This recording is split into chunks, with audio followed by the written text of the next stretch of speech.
Good afternoon. I'm Ginny Sloan, and I'm president of the Constitution Project, and I want to welcome you all here today.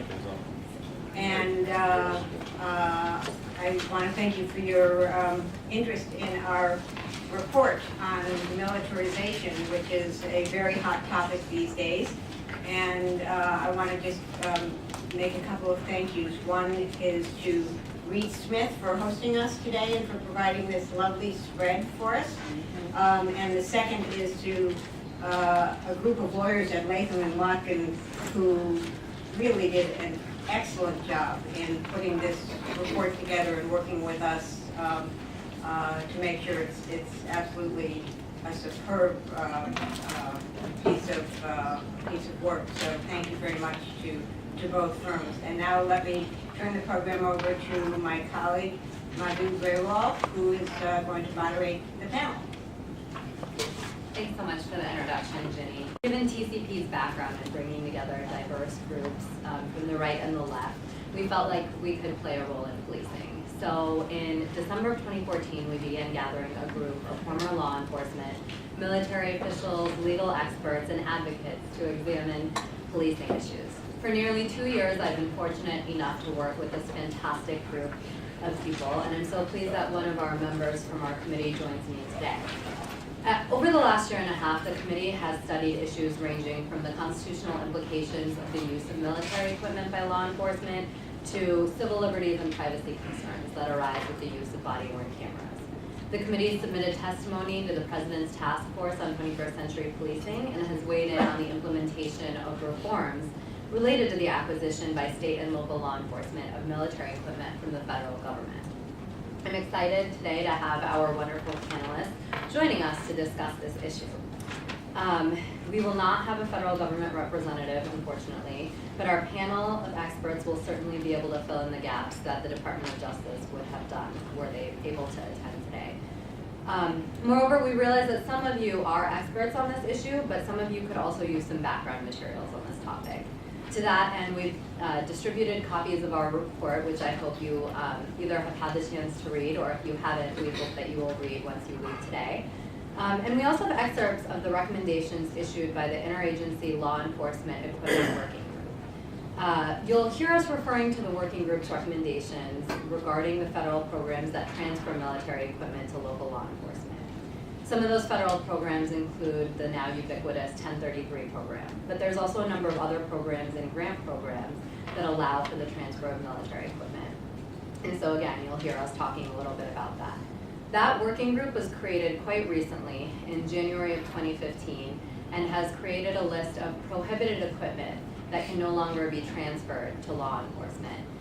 However, that's not retroactive, so equipment on that list may still be out there with law enforcement agencies. And then there's a list of controlled equipment, which may be acquired but are subject to additional steps, including requiring written justification for that equipment and certifications regarding training and policies designed to prevent their misuse. So those lists have been distributed to you today, and if you can grab a copy, they are outside. And again, the working group's recommendations may also be found online if you are curious about them. And before getting into the panelists, I just want to mention that the issue of military equipment and tactics isn't new, nor is it going away anytime soon. We continue to see it as a high-profile issue that garners significant media attention. Most recently, for example, you may know that Geronimo Yanez, the officer who shot Philando Castile in Minnesota in early July, was charged with manslaughter yesterday. You may also know that that officer underwent a training called Bulletproof Warrior that encouraged the use of force over de-escalation tactics. And a number of news accounts indicate that the course fostered a quote-unquote paranoid and militaristic mindset. And what we often see with these high-profile tragic incidents involving excessive or fatal use of force, we see a call for firing individual officers or criminal investigations. But what we see less of is a discussion of the cultures or policies that may have led to these incidents. And that's sort of what we hope to discuss here today. We're at an interesting crossroads. We've seen some changes in the last year, which our panelists will discuss, but we also have a new president and a new Congress taking the helm in January. There is certainly much to unpack and discuss, and I'm so glad you're all here with me this afternoon to discuss with our panelists. So without further ado, I'd like to just introduce each of our experts and ask them to make some brief opening remarks. First, I have Sakira Cook, Council for the Leadership Conference on Civil and Human Rights, a diverse membership coalition of over 200 national organizations that promotes and protects civil rights and human rights in the United States. Ms. Cook leads the organization's federal policy agenda on criminal justice reform and coordinates advocacy campaigns on federal criminal justice issues, including law enforcement reform and accountability and police militarization.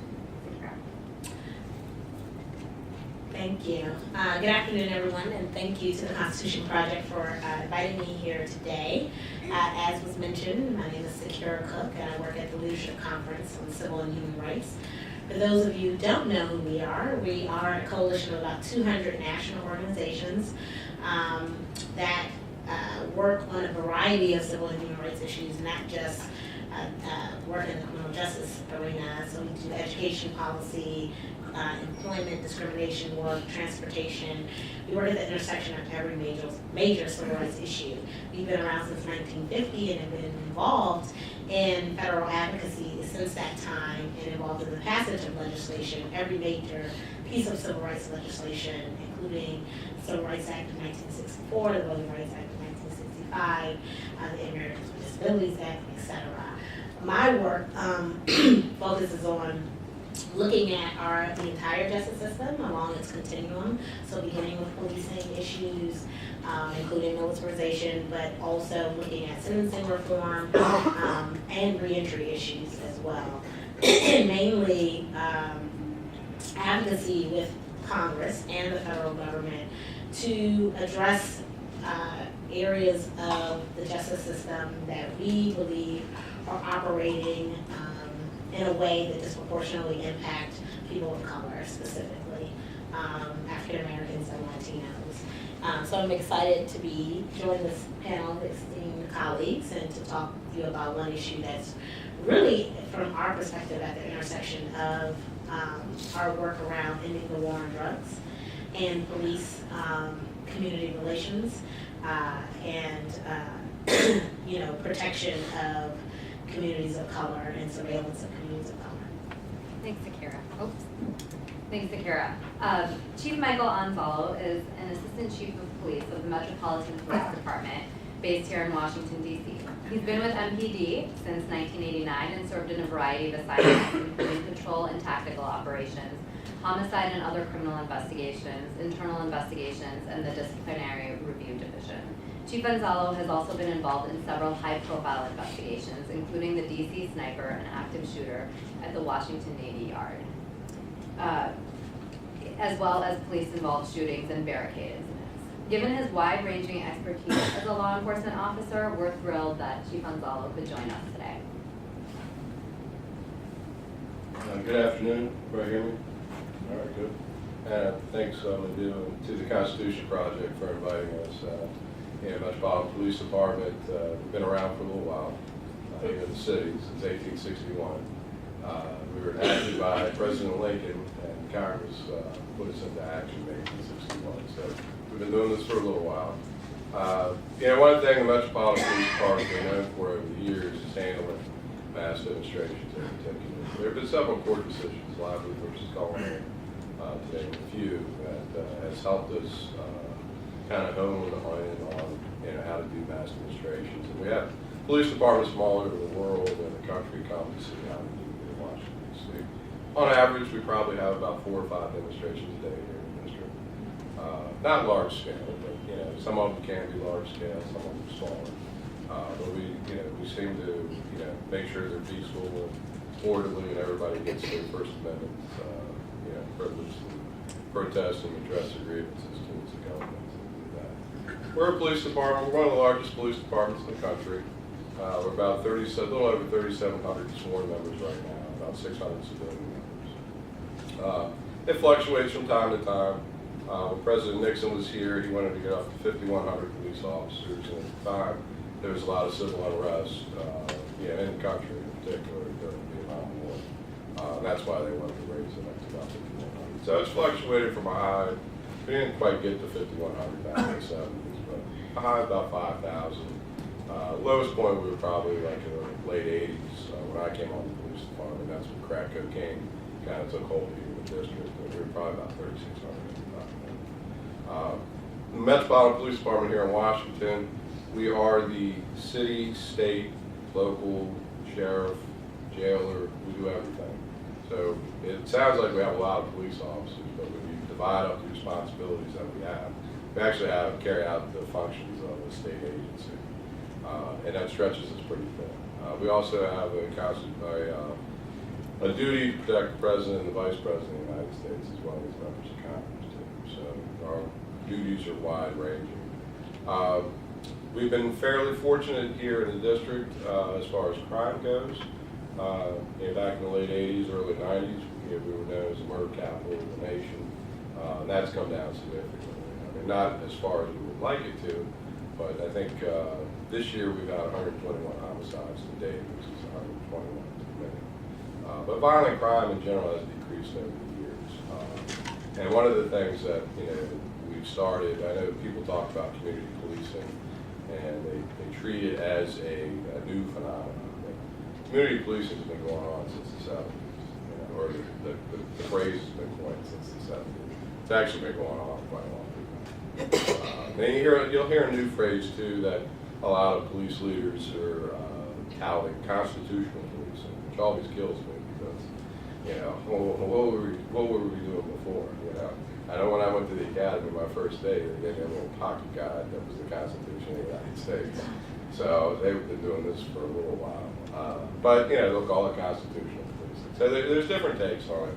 But it's really about engaging the community and trying to solve problems within the community at a very local, street level.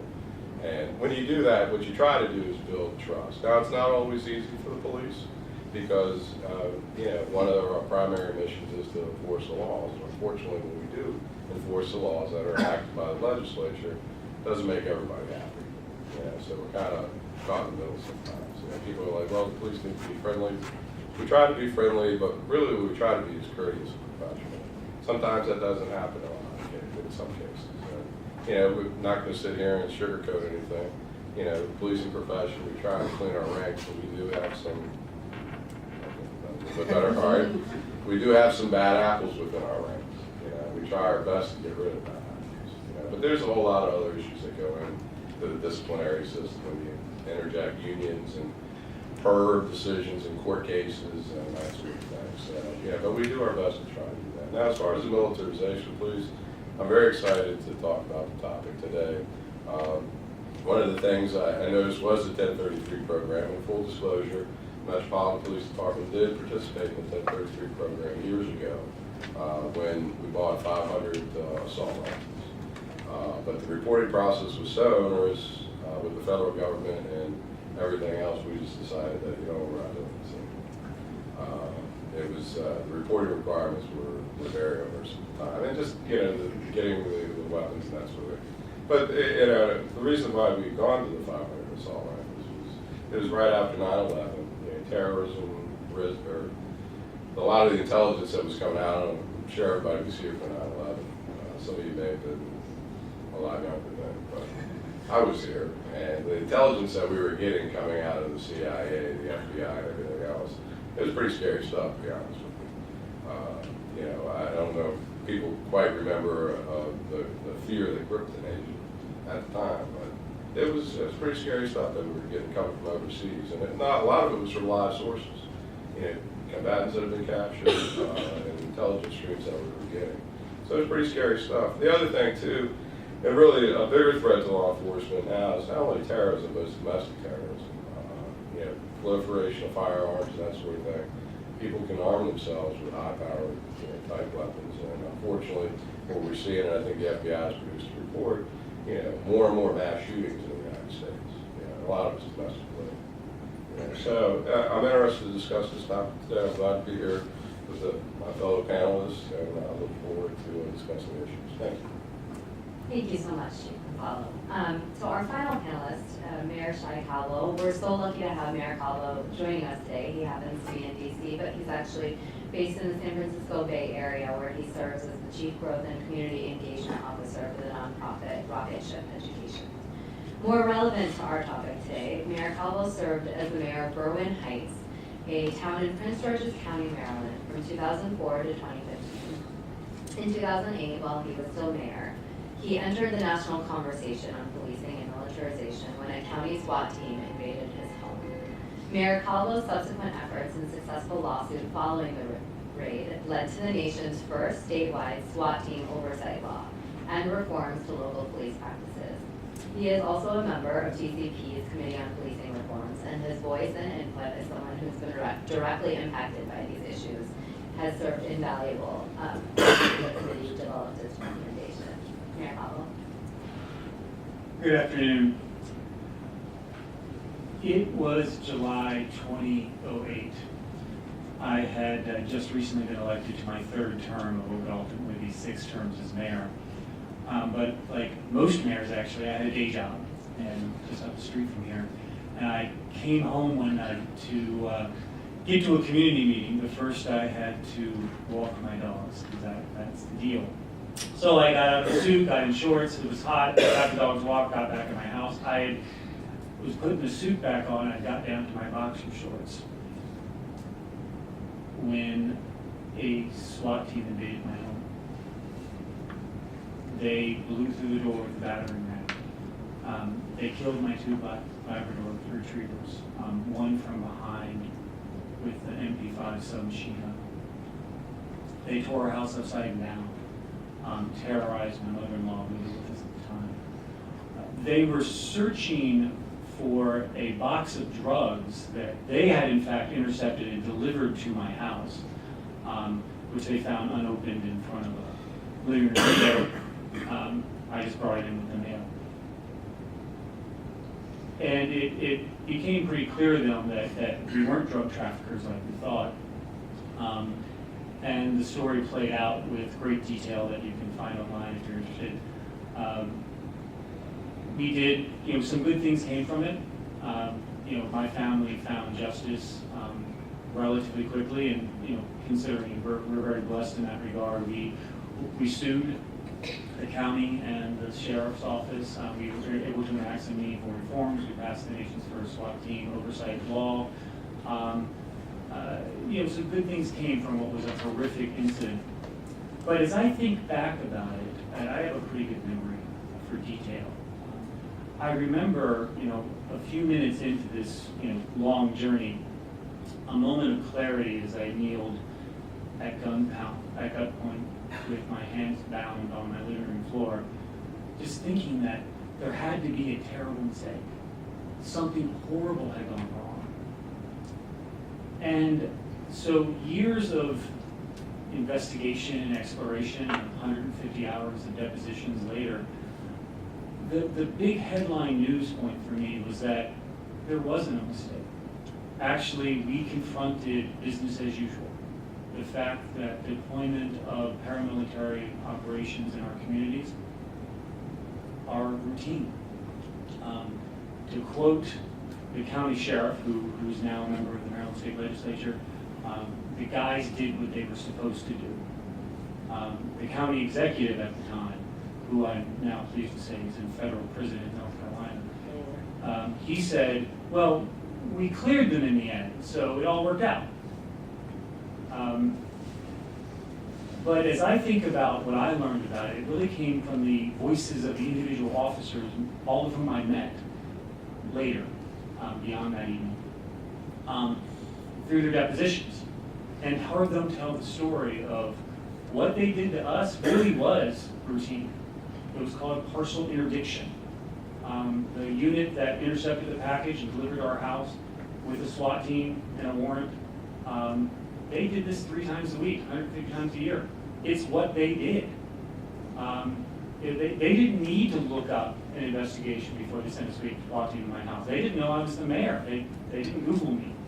That wasn't necessary. The investigation began when you got inside the house. You had probable cause coming in the mail. You didn't need to overthink it. It was the judge's job to worry about civil liberties. But if I showed you my warrant, you'd sign it too, because clearly I was a drug trafficker. It was a template.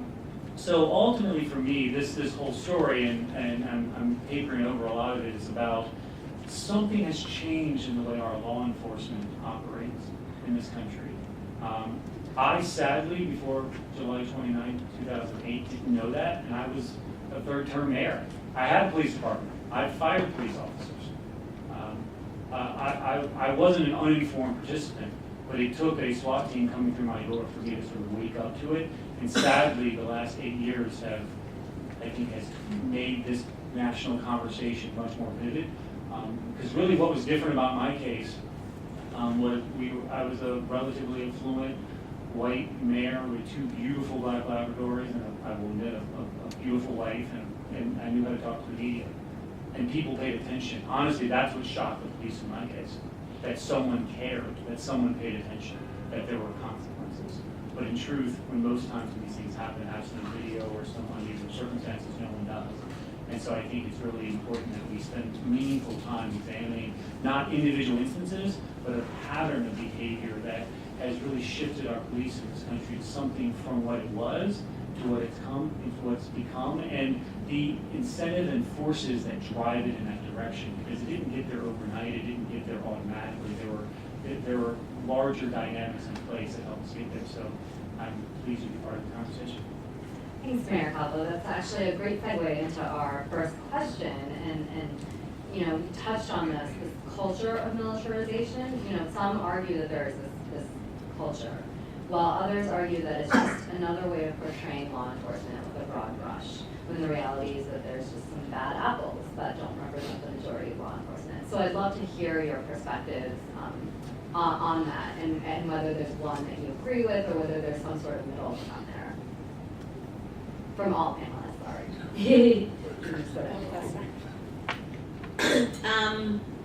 I mean, I think we have to, I think I would say that there is a culture of, there's a specific culture in policing, right? Whether it is a culture of militarization or a culture of police brutality, but I think there are policy decisions that are made that necessitate police acting in a certain way. And so his experience was routine because of the war on drugs, right? So there are SWAT teams that exist that raid people's homes on a daily basis looking for drugs primarily. And that was because of a policy decision that was made years and years ago, almost 40 years ago. And that policy decision has ramifications to today. And it's just that as time has evolved, as equipment, technology evolves, police use the tools that are given to them and within their tool belt to, in some respects, execute the mandate that they're given to enforce the law, as my colleague said. And the law is, you know, we have a prohibition on drugs, and we made a specific decision to attack that prohibition on drugs in a specific way. And I think it is clear that had, you know, former mayor not been who he was at the time, the outcome might have been different.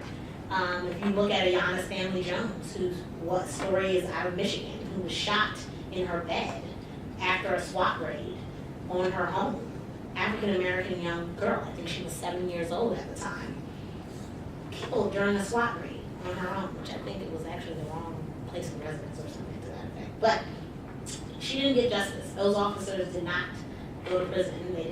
They were doing what they were entitled to do, or what was part of their job to do. And so it is a culture of policing that allows for these types of incidences to occur.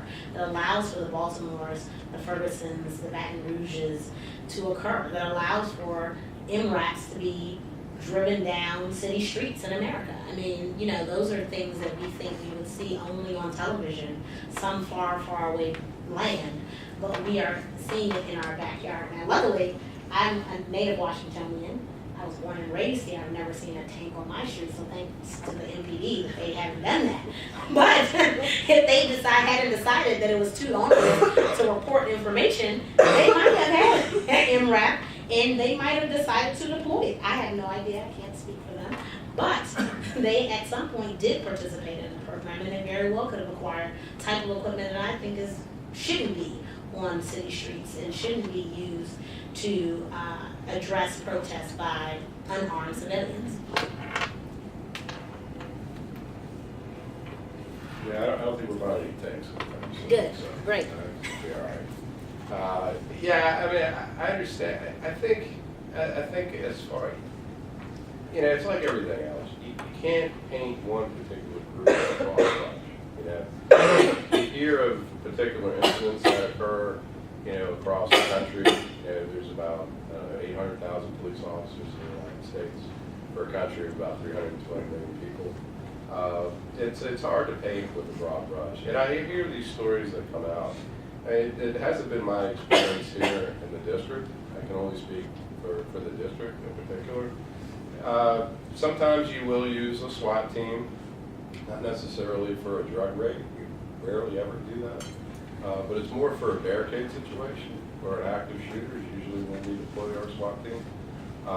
Usually a drug raid would be probably a uniform officer, a sergeant, and a bunch of detectives in jeans and t-shirts, and they would probably, knock it out and come in with a warrant, and then of course, once we do the search, we leave a copy of the return, tell them what we took, and we explain to the owner that, this is what happened. So it's just, I'm sorry about your experience, but it's just not here in the district. I've just never really experienced that since I've been here. So I think you have to be careful when you talk about a culture within policing. Policing is very local. It's really incumbent upon the communities that the police departments serve. So the police enforce the laws that the legislature enacts. And the legislature is elected by the citizens of that particular community. So, if people say, well, we don't like this particular law, we don't like that particular law, and they take it out on the police, well, that's not for us to change. We're just enforcing the laws that have been enacted by the legislature. If you want change, then you have to go to your legislature and tell them, hey, we don't like this law, repeal it, or pass another one. So I think, and believe me, the anecdotal evidence around the country with some of these, what's different now in policing than it was when I joined the police department back in the 80s is technology, mass communication, social media, cell phone cameras, and things like that. I think, today, even though probably most people would probably disagree with me, is that I think with the advent of cell phone cameras and that sort of thing, it actually makes the police better, to be honest with you, because it sees that there's another set of eyes out there that's recording what's going on. I think the police today, at least in the district, are much better trained, much better equipped than I was back in the 80s. I went through in the 80s, and the first day we got sworn in, and they gave me a revolver. I hadn't been through training yet, but that's what they did. And it was, guess how long our training was? 12 weeks. That was it. Now, the training that they get today is 26 weeks. It's 6 months long, sometimes a little bit longer, just depending on the details. They have much more equipment than we had. They gave me a revolver, a nightstick, and 3 speed loaders, and some handcuffs. And that was it. Now, today, they have less than lethal weapons, and they have shields now. We're looking at, in particular, a lot of big agencies now are looking at what London's doing, the Metropolitan Police over there in Europe. Because I don't know how many people saw the articles in the Post about police killings around the country, and there was a call for, more accountability from the federal government to track these sort of things, which I think is good. I think they do need to be tracked and analyzed. But, the 990 that the Post reported on that happened around the country, far too many. But just to put it in perspective, though, out of the 990, police involved fatal shootings, 91% of the time the suspects were armed. So 9% of those people were unarmed. So we want to take a careful look at all those. But one of the things that we're trying to do here in the district, and I know a lot of other large metropolitan areas are looking at, is suspects that are armed with knives. And that's where de-escalation training comes into effect. people with mental health conditions, that's where that de-escalation training comes into effect. And what we're looking at is what London's doing, where they have these shields and they'll actually try to pin the person with the knife so they can take them into custody without using, deadly force. And that's something that we're trying to cut down here in the district. Firearms are a different story. I mean, when an officer or anybody, any citizen is confronted by a person with a firearm, and you have a right as a citizen to defend yourself, and sometimes that can be using lethal force. Because it was interesting, I talked to one of the Post reporters that wrote the article. I said, well, it's a really great story. I said, but have you looked at self-defense by justifiable homicides by citizens across the country? And how many are those? Because it's the same standard for police and a citizen as far as self-defense goes. And they haven't. I would be curious to see how many people, citizens, have a firearm in their homes, somebody breaks in, they shoot them. They're never prosecuted because they have a self-defense. And that was sort of the Post thing. How come more and more police officers aren't prosecuted, for this? Well, if 91% of the time they're confronted with another person with a weapon, they wouldn't be prosecuted. The officer has a self-defense claim.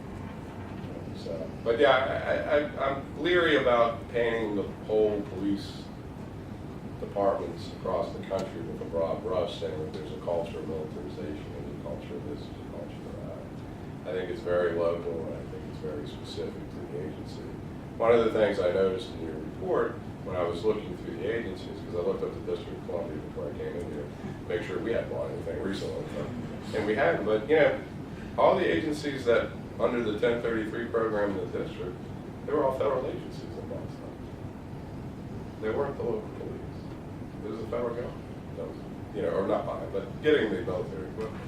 And then when I looked across the country, for other large agencies, what I noticed was there were very small agencies that were acquiring this equipment. And I think the reason is large agencies like the Metropolitan Police Department or some of these other agencies that are large in nature, we have large budgets. So what we can do is if we have to buy our own equipment, we'll go out and buy it. These smaller agencies don't have a large budget. And I think what they see is an opportunity to get something for free, and maybe they go a little bit too far. And there's no policy about it all. So, but yeah, I definitely wouldn't want to paint the police department with a broad brush.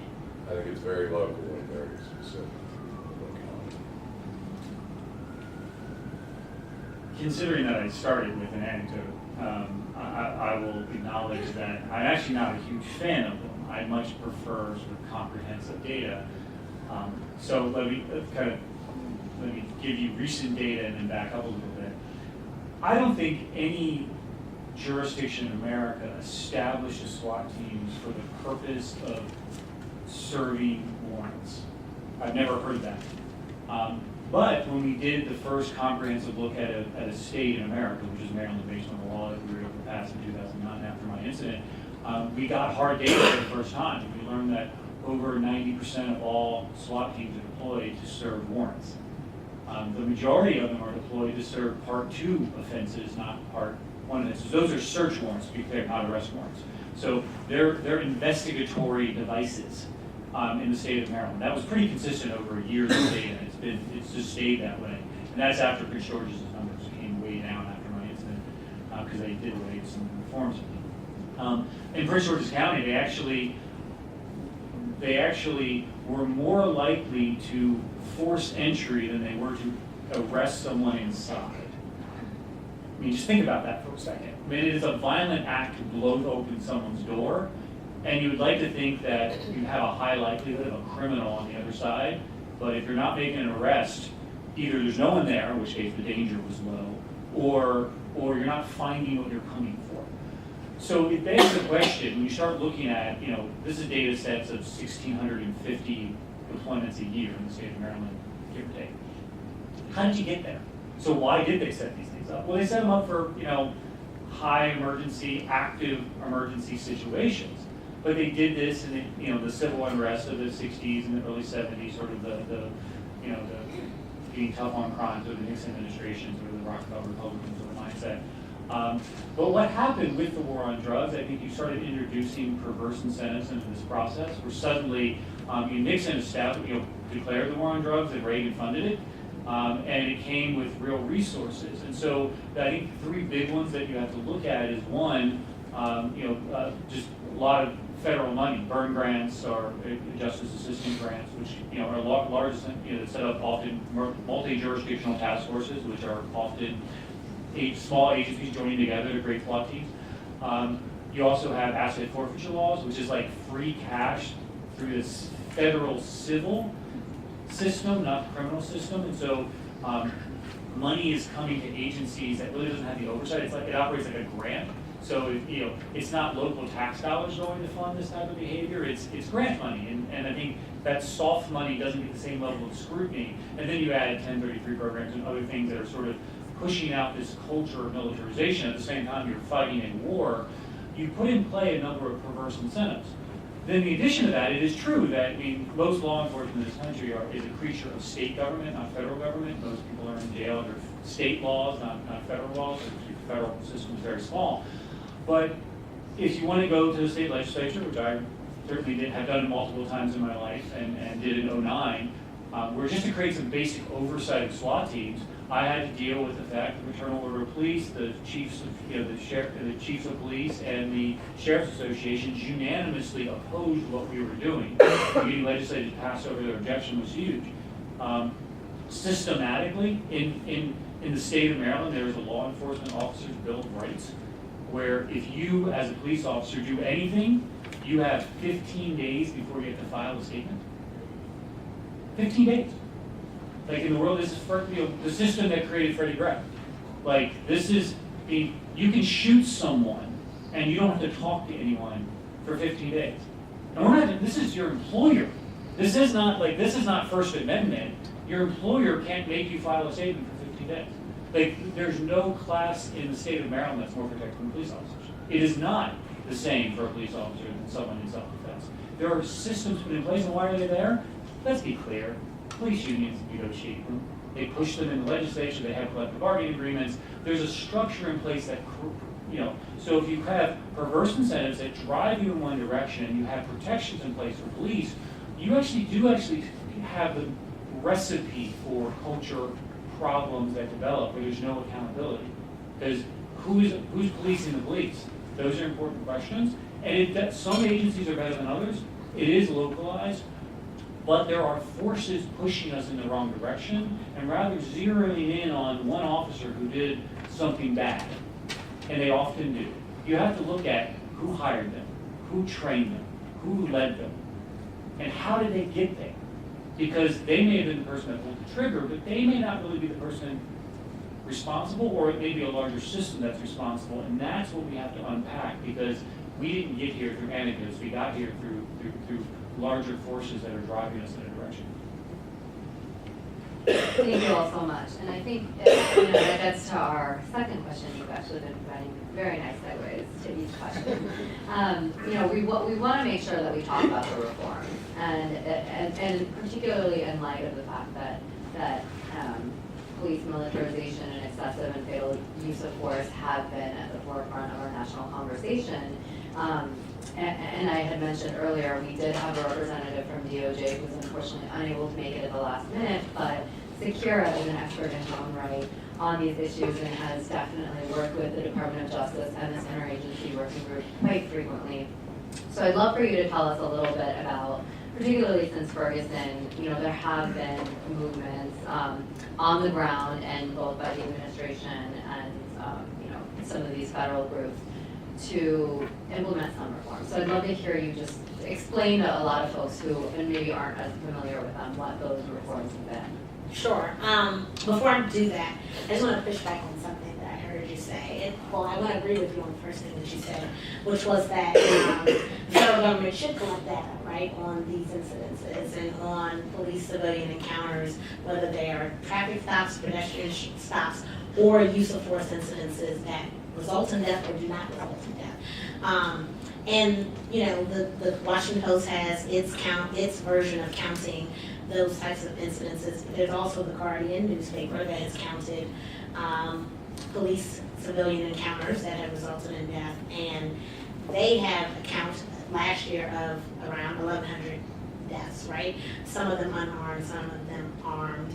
And there's a group called Campaign Zero that has done an analysis of the accountant's version.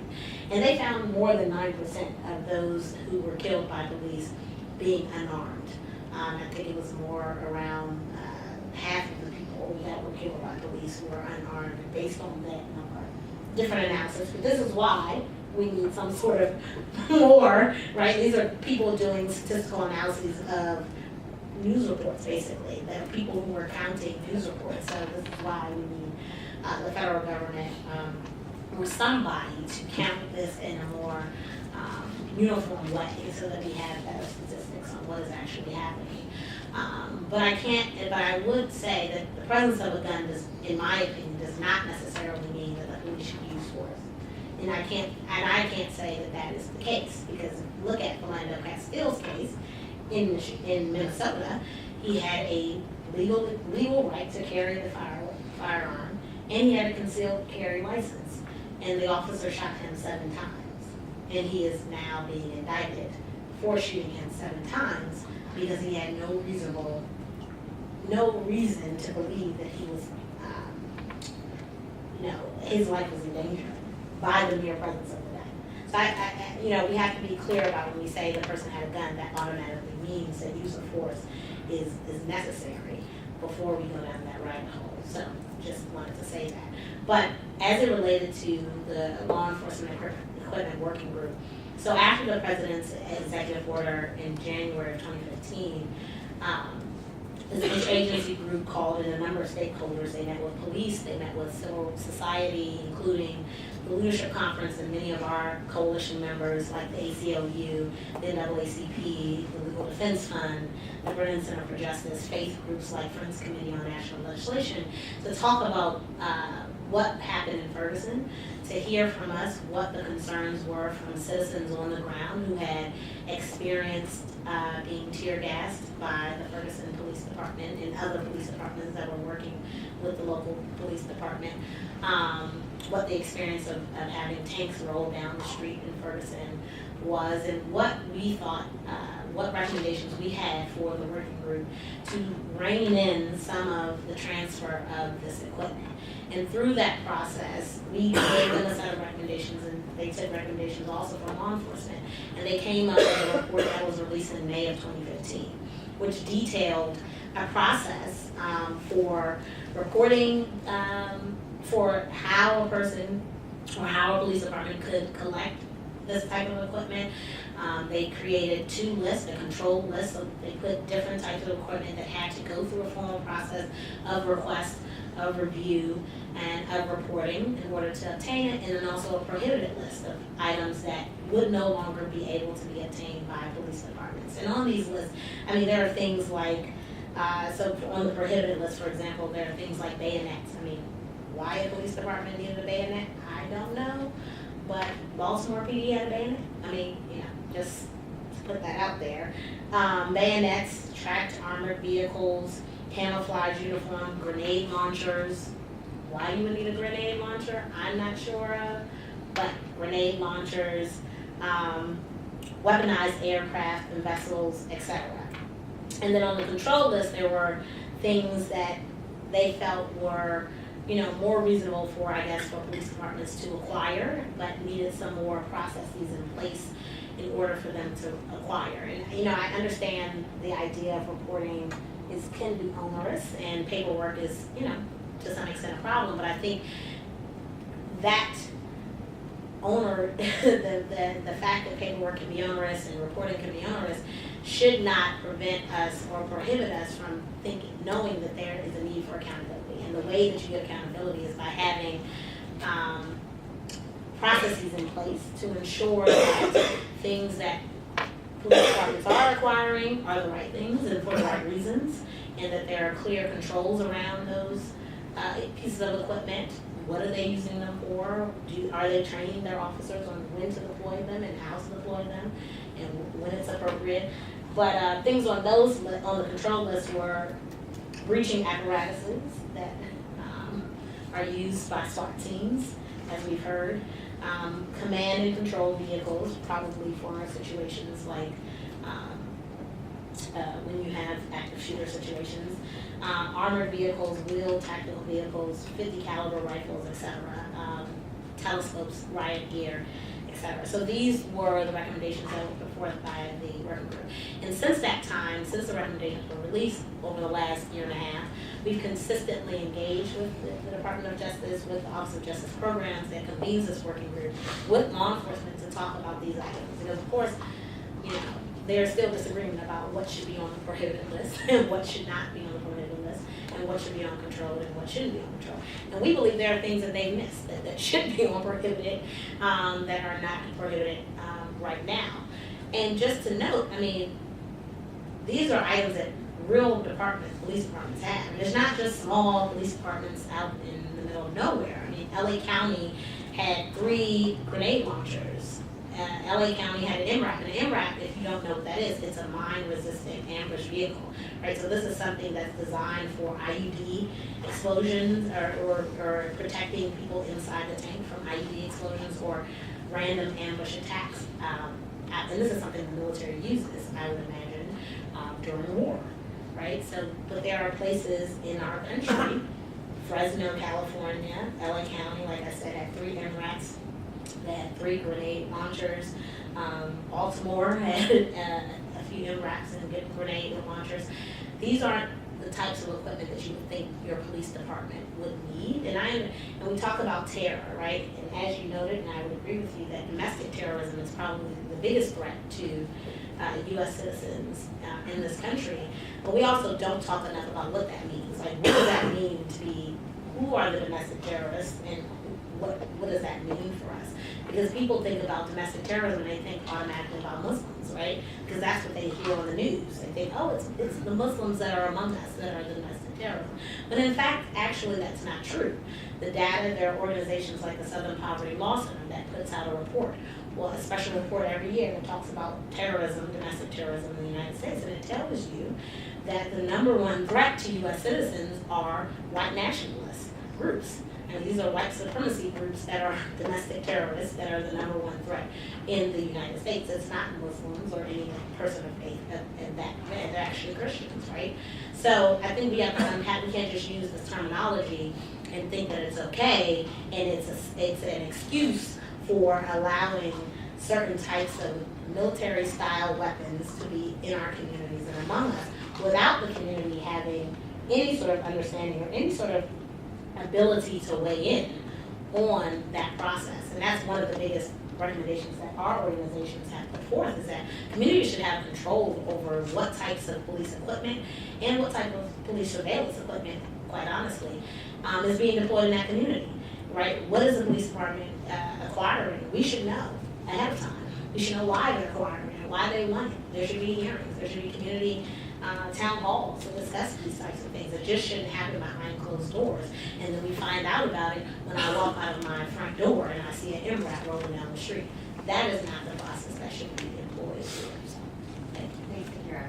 So Chief Gonzalo and Mayor Calvo, I've had conversations with both of you prior to this panel to prepare, and we've spoken about the need for oversight and accountability with respect to SWAT raids or acquisition of military equipment by law enforcement. And I know we've both also talked about the importance of stressing officer safety while at the same time recognizing the importance of transparency and restrictions on this type of military equipment.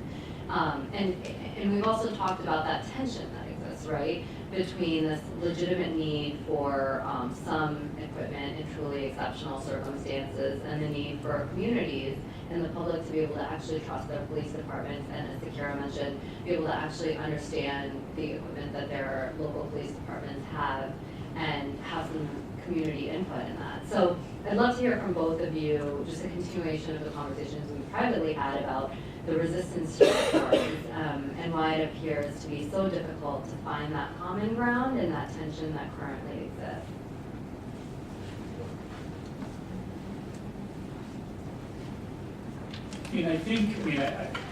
I do come at this from the standpoint of someone who has been on the other side of this as well, where I get named on lawsuits because an officer arrested someone, they resisted and they filed, claims against them. And so there's a lot of, the job of a police officer is difficult. And there's judgments that make up, there are hundreds of judgments that a police officer has to make in any given day, and there's judgments that need to be made at the command level. It's a very difficult job to do. And I think I don't think we have a system that speaks to judgment, but you can formalize judgment. You can build it into your systems. And so the question is, though, who's ultimately holding them accountable? Because when you have a system that there really is no real oversight, and I don't think elected officials are very good at doing local oversight any more than local prosecutors move against police officers who break laws. The relationship between a local prosecutor and a police officer or the police force is actually complicated. And it's also a lot of them are elected. It's a great way to end your career. But there needs to be some type of oversight built in that not only is looking at internal affairs division reports. Often that's how a lot of these oversight committees work, is they only look at an individual report that's forwarded to them and they review it. There needs to be a broader scope than that. And I think setting up oversight committees that have real teeth, not just to review other things, but ask questions, to look at trends, to identify things. Because what you typically see is problem officers, there are signs of it. And there are things that you need to start monitoring, and you have to impose data. And it doesn't have to be public. I'm not a fan of making every police officer's performance reviews public. I think that's dangerous too. You can go way too far, but you need to have someone in a system that is outside the command structure, ideally with some civilian authority, to ask questions, to probe trends, and hold police officers accountable. Because I think what happens is the lack of accountability becomes corrosive. And I think, in the whole idea that police themselves. Banks shouldn't police themselves. Wall Street should not police itself. And people that we give guns and badges and special rights to should not police themselves. But I think too often in America that happens. And then when you get down to, I actually think the bigger problem in America actually does rest with some of these smaller agencies they're moving in this direction for reasons that really aren't based on public policy. There are real issues in major cities in America. There really are real threats that are both active as well as they have to be prepared to go in and arrest dangerous people. And there are systems, there are best practices that can be put in place. But I do think you have a lot of, some of the worst violators as far as 1033 programs and other things, or SWAT teams, are from small departments who really don't know what they're doing. They really don't have the expertise, they don't have the training. Being a SWAT officer, we need SWAT teams. I'm not saying we get away with them, but I think there need to be high standards for who can be on those. There need to be solid training. It needs to be a specialty. It shouldn't be something you do once a month. So the SWAT team that came to my house, we understand they did about once a month. They were way green. Many of them had never been in a situation where a gun had been fired in an incident before, and so then more guns went off. That's how my younger dog got killed from behind, and just the adrenaline took over. But the question is, who's accountable for any of that? Who's responsible for that? Because most of this only happens, there's an asymmetry. The media isn't enough, because there's an asymmetry between the police and the media. If you're a beat reporter, the story you write, and the police withhold the information, getting information out of police departments, public records requests are incredibly difficult. So you need to figure out, at a policy level, what's the right system, and then you let that system, give it space for judgments to play out, for training, for accountability, and some of the things that Oakland is doing right now, where they're kind of getting themselves into trouble in some way, but they're putting more information out there. But that process is healthy, because you do that long enough, you will actually have a constructive conversation, as opposed to the status quo, which is usually just elected officials put their heads in the stand and the police circle the wagons, and ultimately, in most cases, unless there's a really smoking gun bit of evidence, the police can weather the storm. And I think that's happened so long that now in the age of the iPhone and eye cameras, that's not working. But the way the conversation is happening, I actually think it's disruptive. I think it's harmful. There's a better way to do this.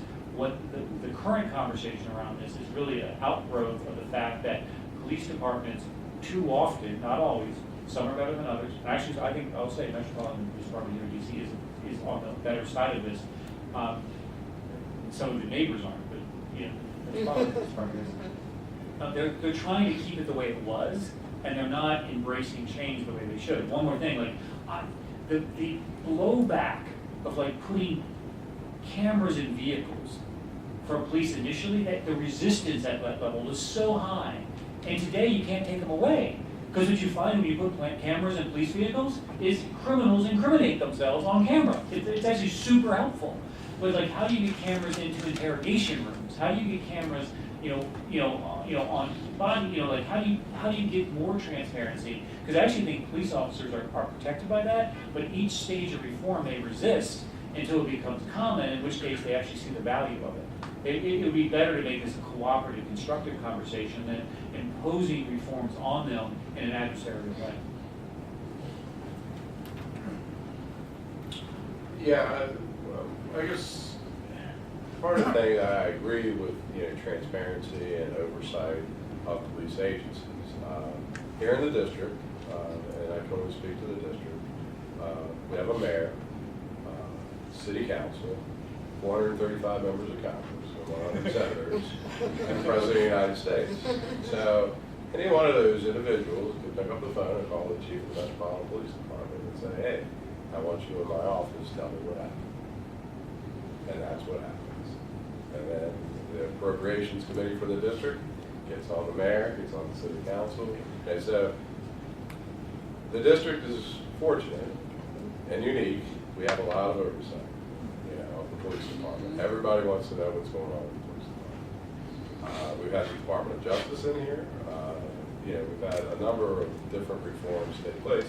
And a lot of it with the Department of Justice, what my colleagues have talked about, was reform. I mean, we were a police department back in the late 80s, early 90s, that we were still operating like we did in the 1950s. That's just what it was. And then what happened was we had a spike in police shootings. Washington Post reported on it. And the district at the time was killing more people per capita than any other jurisdiction in the United States. So we started, looking at it. And Chief Ramsey at the time invited the Justice Department to come and take a look at our policies. And just like my colleagues have said, we had a problem. We weren't tracking officers properly for their disciplinary cases. We weren't looking for the early warning signals that come with officers that maybe are having trouble, with family or anything else that may be bothering them. And they were taking it out on people on the street. So I agree there has to be a national discussion as to, how to go forward with it. But I also think too, though, at least for the Metropolitan Police Department, it was helpful to have somebody like the Department of Justice or the President or Congress or the City Council come in and say, no, this is what we're going to do. We're going to legislate some of these things, or we're going to come under an MOA. And then what happens is that starts changing the culture within the organization. It's sort of that hammer that has to come down from time to time. Police officers are no different than anybody else. How many people in here like change? Yeah. So those are the left brain versus the right brain. Most people don't like change. Police departments are traditional organizations, but they will change. But the thing is, I go to community meetings a lot, particularly here in the district. And each time I go to a community meeting, it's about the same 4 or 5 people that show up. I go to city council hearings when they're going to enact legislation or have oversight of the police department, and it's about the same 10 people that show up. So where is everybody else at? So I say that to say that, your police department is only as good as the citizens it serves. If you're not engaged with it, then when these things happen, people, they get outraged. So, well, we've had hearings on this. We told you what we were trying. This is what we were doing. We've talked about police practice. And now all of a sudden everybody's enraged about it. Where were you when the hearings were going on? What happened when you voted for this council member, or this mayor, or somebody else? Oh, you didn't vote. Didn't decide that the local election wasn't important. That's part of the problem. Police departments are only as good as the citizens it serves. And that's always been the case. I do believe, there is a culture, a traditional culture in policing, but again, I wouldn't want to paint all police departments with a broad brush. I know you mentioned the fact that, bankers shouldn't police themselves, but I think attorneys police themselves.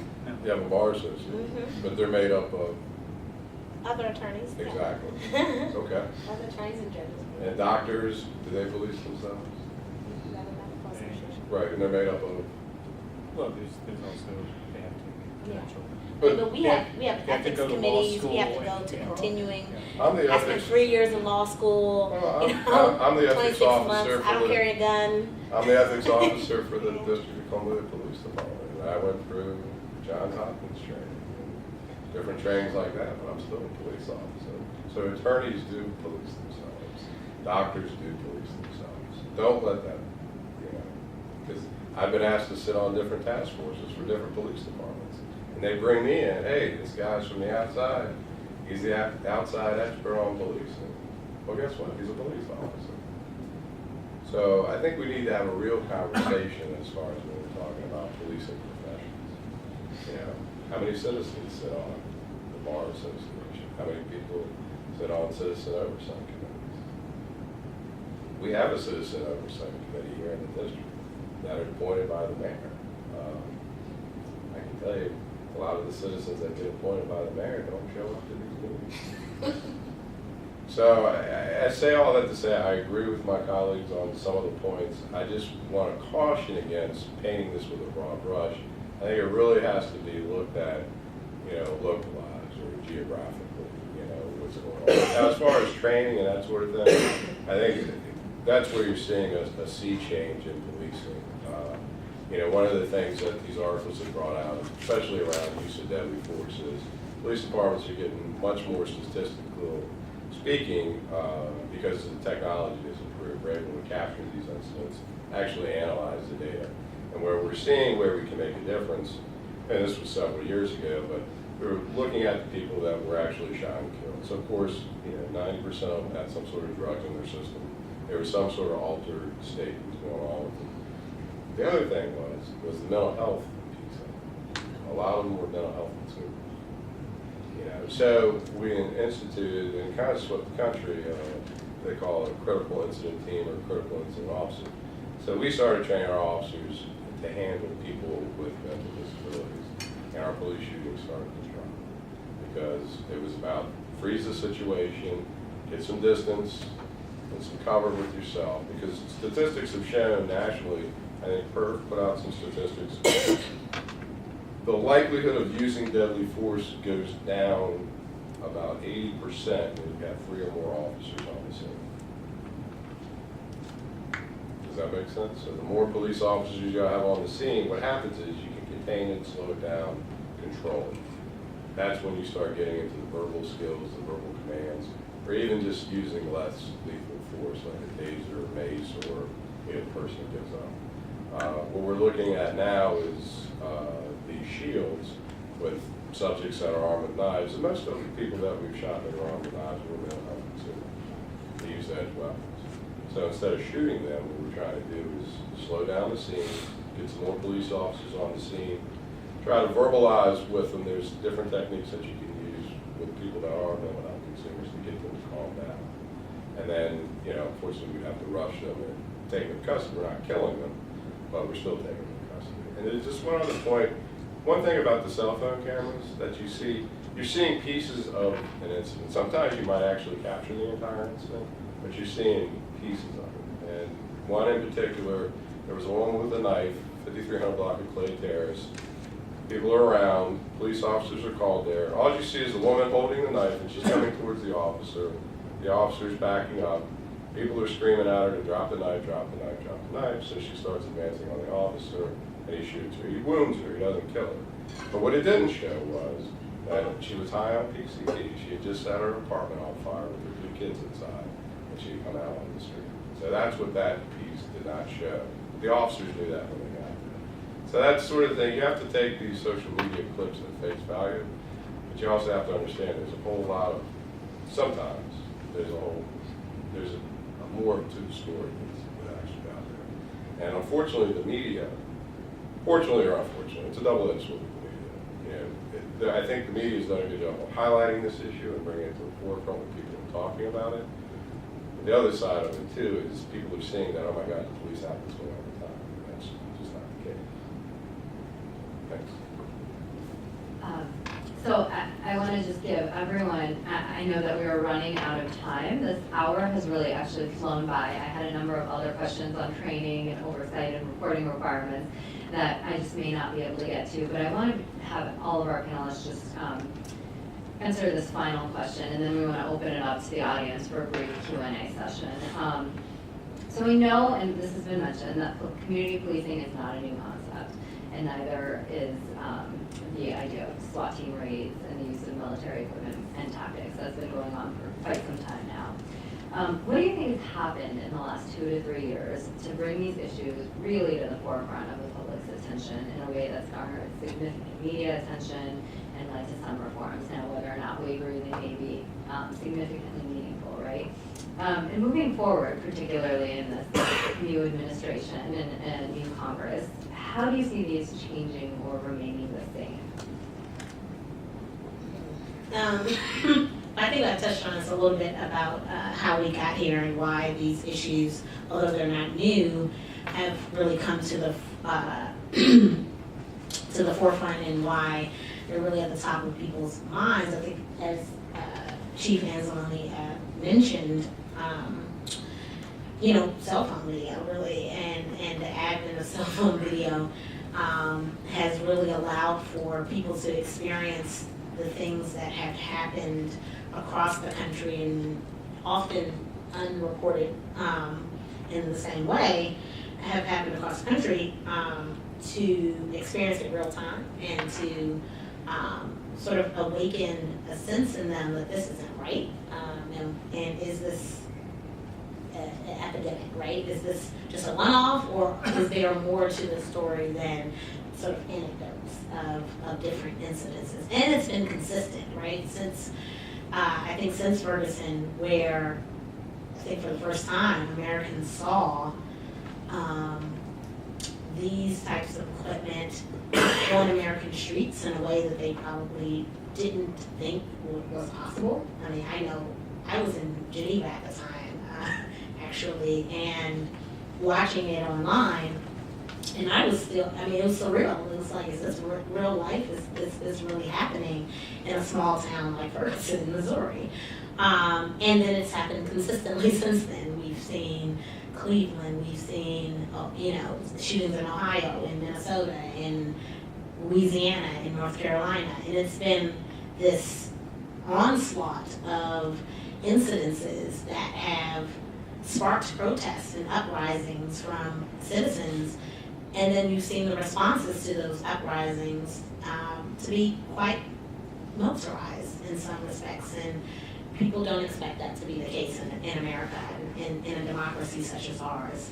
And I think that has shocked the conscience and has really allowed for this conversation to happen. And I agree with you, we can't have this conversation in a vacuum, right? We should be communicating with each other. And civic engagement is very important, right? People do need to be involved in the process from the beginning. But I think notice and awareness of this has enlightened folks to that need, and I think you'll probably hopefully see more people become more engaged in the process on the front end.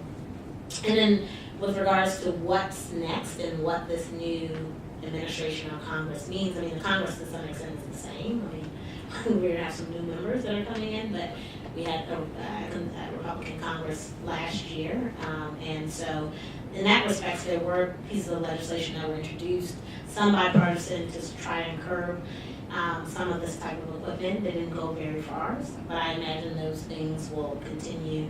There will be members who continue to care about this issue and will introduce legislation and try to get some reforms, legislate some reforms, but I can also imagine that police will fight against those reforms. So it can't just be all legislation, and we know they have a powerful voice, and their voice will be heard in some respects.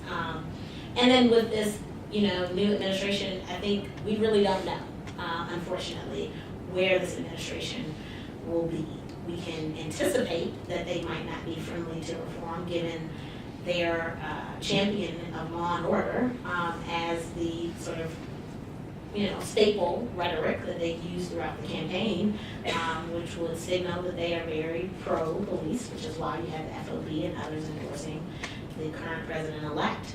And so that might mean that some of the very modest reforms that we were able to achieve might be rolled back, and we will fight to protect those. That is what we do at the leadership conference and what many of our coalition partners will do. So we'll continue to do that, and hopefully we'll continue to work with police departments and have conversations with them as we have had throughout this process to work with them to protect them, because I think it's good for police and it's good for citizens, it's good for everyone if we are in communication and if we are able to find common ground. And so, police are public servants. Lawyers are not public servants. So they have a different standard to be held to, and the public is responsible, or they are responsible to the public to some extent. My salary isn't paid by tax dollars, but police officers' salaries are paid by tax dollars, my tax dollars. And so I should have a say in what happens with the department, and there should be, in my opinion, civilian oversight boards that include people from the community in which they are policed.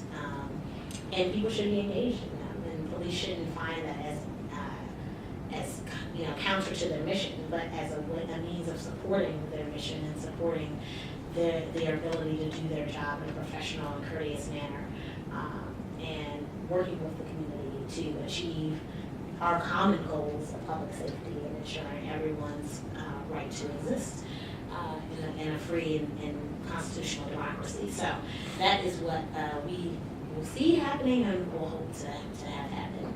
So thank you.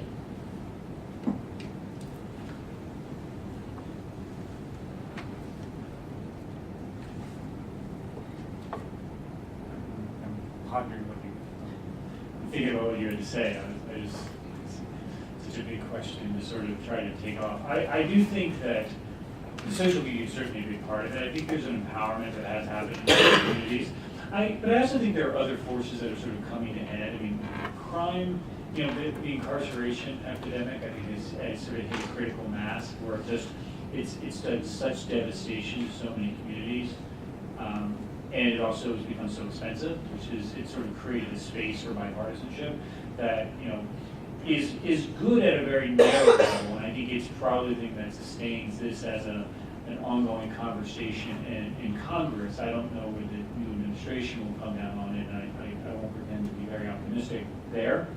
Where I am optimistic, though, is the conversation has pierced the national consciousness, and that's helpful, because now we have a familiar ring, and I think, I think it's, but the story of Ferguson wasn't Michael Brown. It was actually the story that when you peeled back, it ignited a conversation. Then you looked at this city and you saw how this mid-sized city was just corrupt internally, like funding itself on, basically petty fees and charges. And so I think ultimately, what I have faith in for going forward is I think there's going to be continued action at the state legislative level, which is, again, where those are the laws that mostly apply to policing. I think, I think we've made some meaningful progress on asset forfeiture on 1033. I hope we can hold those. I think, quite frankly, federal spending on all urban issues, including justice assistance, is being scaled back as it's crowded out by other things in the budget. So, I hope that I don't know if we hit the turning point of the war on drugs, but I think we're moving in that direction, but a lot of that's being driven by states as well. So I think the conversation has yielded a lot of ideas, and I think there's a new generation of law enforcement coming up as well, and I think law enforcement is getting much more statistically savvy, the analytics behind it. They're realizing that, to be effective, it's a lot cheaper to build relationships. It's a long game, but to build relationships at a community level, that's the better approach. So I think there's a lot of forces in play that are now pushing back against these perverse incentives that are there, but they're still there. So, I mean, I think it's gonna take sustained effort, and I wanna get it out of the street. Like, cause I don't think that's like the desperation play. It's how do you get it into a place where people are serious about it, and how do you put in places some structures that sort of drive the conversation. Because I mean, I don't think it's fair to say, well, where are citizens when we're having hearings? Where are citizens when we're having community meetings? I mean, the truth is, these things are pretty closed. The politics of police unions, I think, are harmful. I mean, I'll just say it, I said it before, I think the notion that the police are some sort of passive force in the writing of laws is crazy, that's just not true. I mean, that politicians trip over themselves trying to get the police union endorsement, and a police union endorsement does not equal public safety, and I think that's true in communities of color, and they know that, and so these videos are only are powerful to the degree they resonate.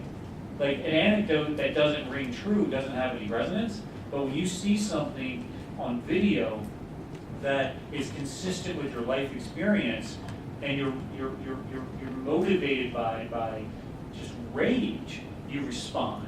So I think, I mean, there's something there that we haven't yet gotten to that I think is going to continue to come out, but hopefully, you know, the people who are live in fear of, you know, the dissatisfied and angry turning to the streets are going to get ahead of that, because you don't want to be a Ferguson. You don't want to be the mayor of Ferguson, Missouri. And so, if nothing else, the fear maybe has played itself out, but how do we move it from no justice, no peace to let's create a better system? And that's just hard. Yeah, I mean, I agree. I disagree on one point.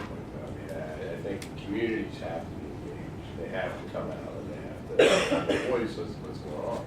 And I know everybody works and everything else, but I'm telling you, I've been here almost 28 years, and the citizen participation for community meetings, and we announce them all the time. We have them posted, everything else. They have to come out. You have to be an engaged citizen if you want to make change in your communities. I mean, that's the bottom line. And that's what the United States is pretty much founded on. So I do disagree with you about that. I think it is right that I think there has to be a national discussion. And I think the police are an arm of the government. We're a department of the government. You know, so, you know, whatever, you know, the citizenry, you know, elects, wants, or has these laws that are passed, the police department is charged with enforcing these laws. You know, the police department's also charged with a lot of other things that probably people don't realize or know about. You know, we have what we call an incidental. I'm sure everybody knows what that is. But when we're on patrol, we're looking for street lights that are out, cracks in the sidewalk, problems, you know, with the roadways, water that may be leaking from fire hydrants or anything else. And that's what we do. But, you know, you would think, why are the police doing that? Well, we're out there 24 hours a day, 7 days a week. And that's why we're doing it. So, I mean, we do these things much more than law enforcement. I mean, we have community programs, we have kid programs, we run summer crime initiatives every year to get the community to come out and engage and feel like we bring our trucks, and we don't have any track vehicles, but we do have, yeah, we do have an armored vehicle though. I mean, and the reason why we do have an armored vehicle is because we shuttle our SWAT team members up to the location where we do have active shooters, so they don't get shot while they're going up there. We don't use camouflage, which I was kind of surprised to hear that, but we do have snipers. We've had sniper incidents in the city where we've had to use a counter sniper. You know, the grenade launcher kind of threw me for a little bit. I wasn't quite familiar with that, but we do have gas guns where they do shoot projectile tear gas into buildings in the barricade situation. I wouldn't necessarily say that, you know, I've never experienced the need for a grenade launcher, but you know, if it did happen, you know, I guess we would probably just have to get the military to give us one if we needed one.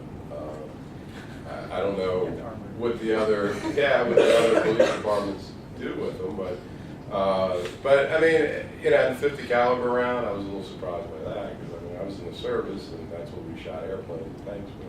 A little bit different, but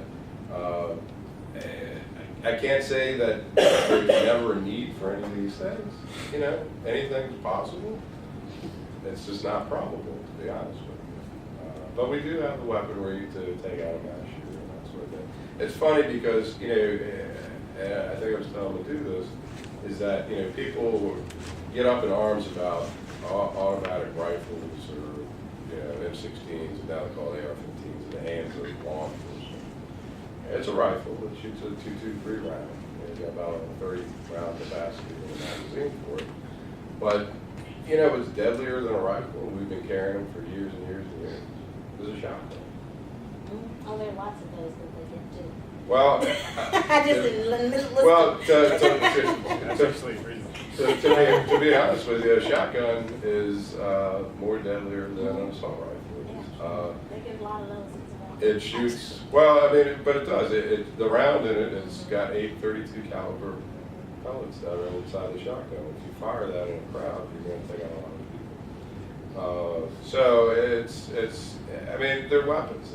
Regardless of what you look at, these are weapons that, unfortunately, you know, sometimes you're confronted with you know, on the street. And I say sometimes because it's not. I mean, last year I think we had about 40 barricade situations here in the district where we called out our emergency response.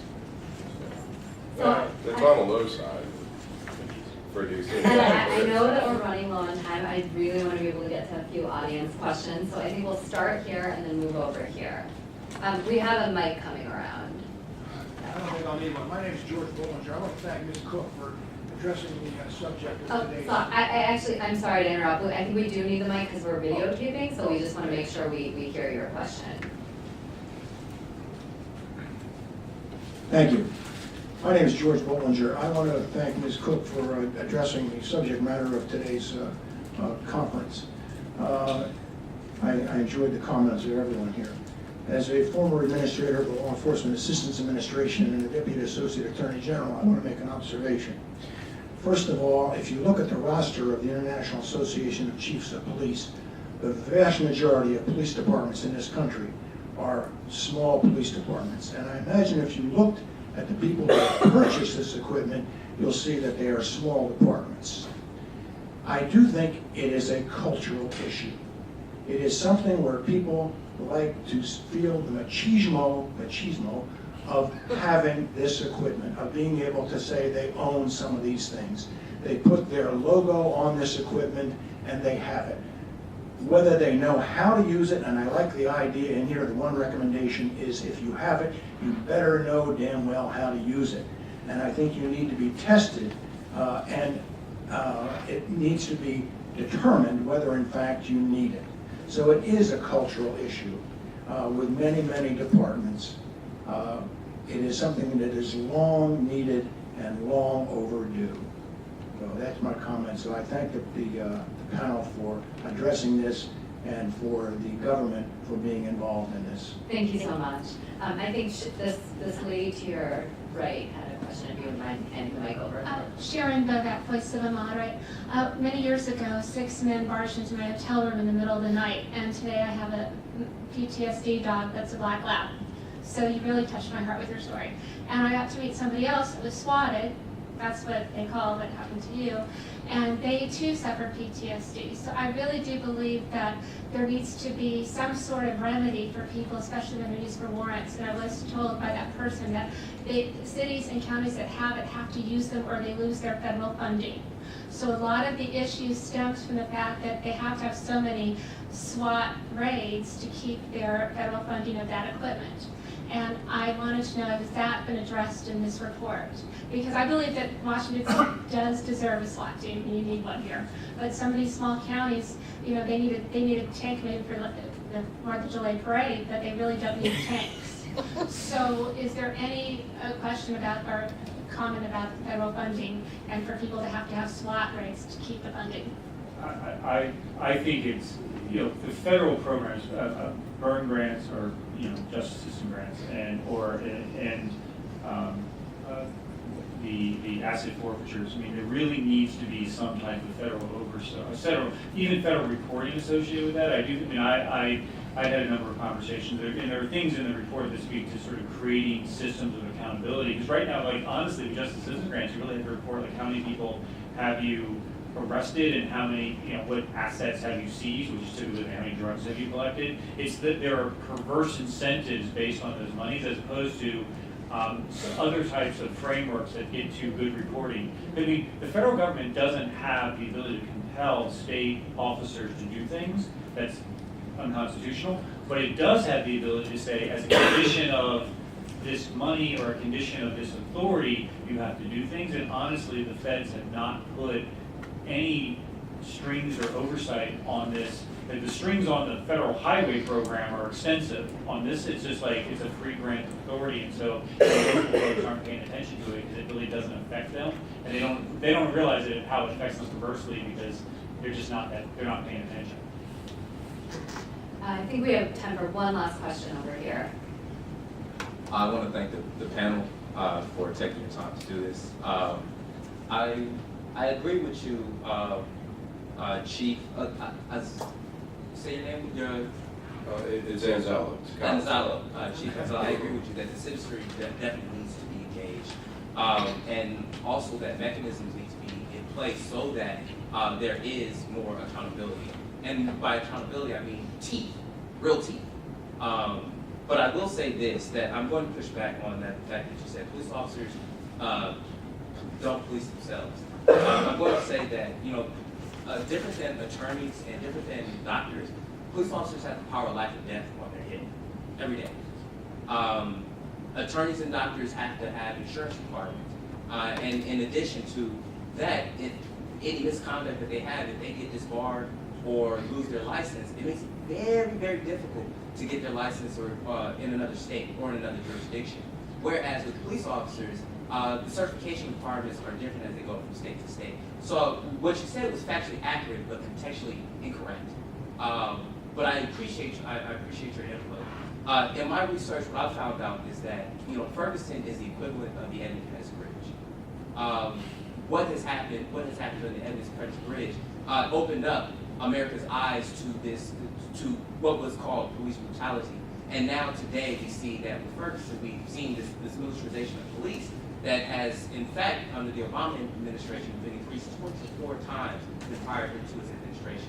So I just wanted to make that comment that I think is we have to be very specific about how we address the responsibilities and duties of police officers and the obligations that they have.